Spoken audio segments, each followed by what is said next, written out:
Donc, bonjour tout le monde.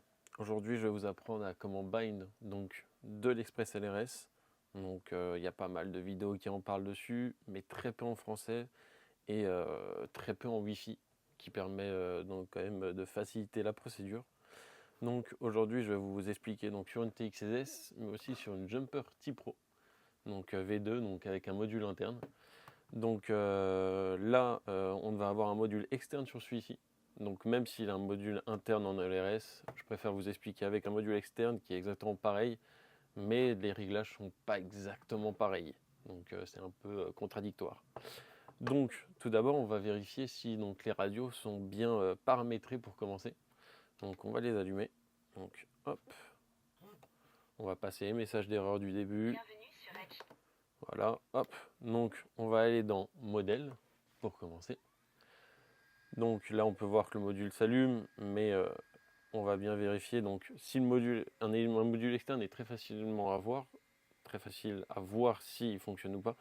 S'il s'allume, c'est que c'est bien configuré, ou il y a des petits trucs à modifier ou quoi que ce soit. Mais sinon, dès qu'il s'allume, normalement, c'est bien. Module interne, ça va être beaucoup plus difficile à voir. Donc on va en bas. Donc pour la TX16S, attention, sur les autres un peu basiques, c'est différent. Donc on va aller dans externe, voilà, on voit bien qu'il est bien configuré en CRSF, normalement c'est sur off, et on voit qu'il s'éteint. Donc on met bien CRSF, juste ici. Donc lui, pour celui-ci, attention, il faut un tout petit peu l'augmenter, donc 921K. C'est juste pour ce module-là, pour les autres, il n'y en a pas besoin. Donc là, pour voir si il est bien reconnu, on va aller dans Système, Express LRS, et on voit bien qu'il charge. Donc quand il charge correctement, c'est que tout bon, tout est bien vu. Vous avez fait 90% du travail. Donc je vais l'éteindre et on va passer sur la Jumper T-Pro. Donc pour la Jumper T-Pro, c'est un peu différent. Donc c'est un module interne. Donc, pour aller dans les modèles, il faut un appui court sur le bouton de menu. Donc un appui court. On va faire page suivante. Donc ce menu, il est pareil pour toutes les autres radios, à part la TX16S. Attention, c'est vraiment la TX16S qui est particulière. Donc on va faire page suivante. On va aller dans la page setup, tout simplement. On va aller donc vers le bas. Donc ici, on voit bien internal RF. Donc si jamais il y a un module externe, donc ça va être juste en dessous, external RF. Vous ne pouvez pas activer les deux en même temps. Attention, c'est un ou l'autre. D'accord.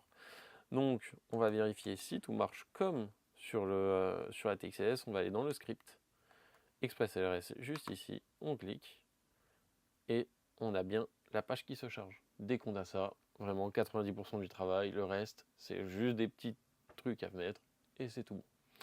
Donc voilà, on va se retrouver sur le PC. Donc on va se retrouver sur l'ordinateur, tout simplement pour télécharger le logiciel. Donc vous allez juste taper Express LRS dans la barre de recherche, aller dans Installing the Configurator. Là vous allez cliquer sur Express LRS Configurator juste ici. Donc vous allez descendre juste en dessous, et là vous allez avoir tous les logiciels Express LRS qui sont compatibles avec des appareils différents. Donc pour Windows, on va juste chercher le .exe. Pour le Mac, on va chercher le .dmg. Sur Mac, je sais que des fois il y a un problème où il ne vous autorise pas de lancer. Pour ce faire, vous restez appuyé sur CTRL et vous cliquez sur le logiciel et vous faites ouvrir juste ensuite, juste après, et normalement ça se lance très facilement. Donc quand c'est fait, vous allez aller sur le logiciel Express LRS comme ceci. Donc vous choisissez soit la dernière, soit juste celle d'avant, tout simplement, comme version. Ensuite, on va aller chercher le modèle de votre appareil. Donc ici, on va prendre comme exemple la Jumper T-Pro, donc tout simplement.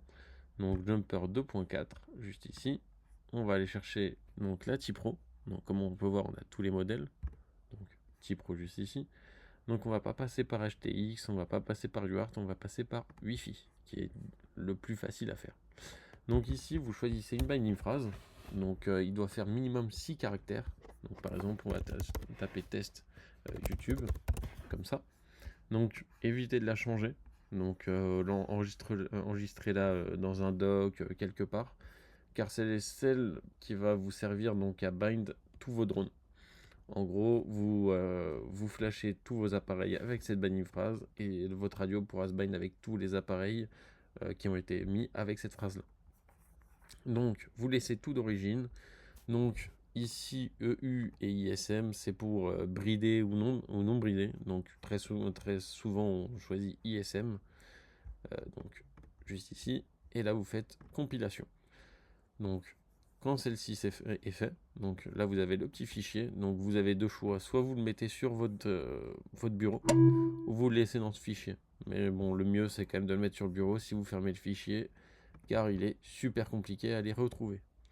Donc vous fermez ça, vous mettez bien votre fichier ici. Donc maintenant, on va activer le Wi-Fi. Donc je vais pas prendre donc la TXS, c'est exactement la même chose. C'est le même menu, tout pareil. Donc on va aller dans Setup, donc pas Setup plutôt Système. Sur les radios master c'est SYS et sur les autres radios très souvent il faut rester appuyé sur le bouton menu. Donc on va aller dans Express LRS qui est juste ici et on va chercher Wi-Fi Connectivity juste ici. On va ici, on fait Enable Wi-Fi et là on a le Wi-Fi running. Et après sur le PC, normalement, on a le Wi-Fi qui s'allume. Donc quand vous avez mis votre radio en Wi-Fi, vous allez vous retrouver donc dans votre Wi-Fi tout simplement. Et on va le voir juste ici, Express RSTX, on va se connecter. Donc le mot de passe, je vais vous l'afficher, c'est le même pour tout le monde, c'est Express LRS tout simplement. Que ça soit pour le TX ou pour le RX, c'est la même chose. Donc vous allez avoir une page qui va s'ouvrir soit automatiquement ou pas automatiquement. Si elle ne s'ouvre pas, vous allez juste sur internet.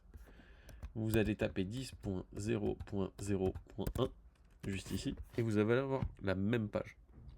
Exactement la même. Donc on va aller dans Update, juste ici, et on va prendre notre fichier, on va le glisser dans Choisir un fichier, on va juste faire Update. Donc là on peut voir que ça s'upload et après ça va flasher. Donc attendez bien que le message apparaisse comme quoi ça c'est bien fini. Car si là vous éteignez votre radio, je vous cache pas que ça va être compliqué.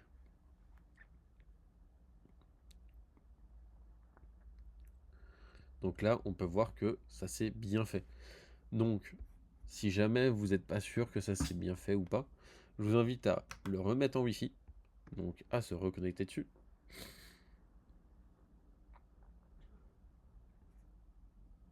Voilà.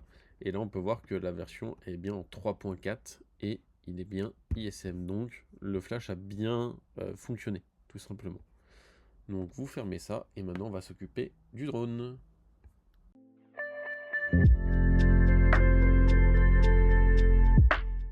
Donc le but, c'est donc d'alimenter donc le RX. Donc pour ce faire, il y a deux moyens. Soit vous le mettez en USB si vous pouvez alimenter donc le RX en USB. Sinon, bah, donc sur celui-là, on ne peut pas. Donc on alimente donc, avec l'XT60, juste ici. Donc bon, il fait un peu de lumière. Donc ici, on peut voir le RX clignoter. Donc on va attendre que le RX clignote suffisamment vite. Donc normalement, il doit clignoter très très vite. Donc je vais refroidir donc comme il est en HD le VTX. Donc n'hésitez pas à mettre un petit ventilo dessus. Donc je le refroidis un peu et je vais vous montrer, sauf si j'arrive. Donc je sais pas si on le voit, ouais, on le voit ici. Donc on va juste attendre qu'il clignote très très très vite.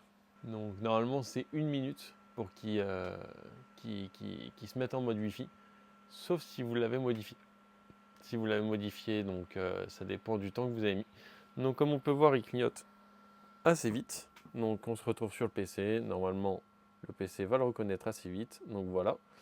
Donc on va se connecter dessus. Et comme pour la radio, on va avoir une page qui va s'ouvrir.